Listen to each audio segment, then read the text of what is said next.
Have you ever looked in the mirror and didn't recognize the person staring back at you? My name is Richard. At 30, I was that guy who could light up any room. But at 35, something started to change. Something small that became a devastating obsession. It started with a few strands on the pillow. It's normal, I thought. My father also lost his hair early. But month after month, the situation worsened. The receding hairline advanced, the top of my head became exposed. Baldness wasn't just about appearance.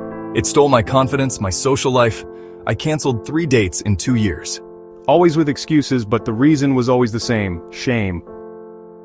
For years, I tried everything. Miraculous shampoos, expensive treatments, vitamins. Each unfulfilled promise was another blow to my already fragile self-esteem. Today I understand that baldness didn't define who I was, but how I dealt with it did. Now I help other men going through the same situation. It's not about vanity, it's about feeling good about yourself. If you're going through this, know that you're not alone. There's a solution that really works. The same product that transformed my life is available to you. Click the link below right now and take the first step to recover not just your hair, but your confidence. You deserve a second chance. Limited offer only for the first one.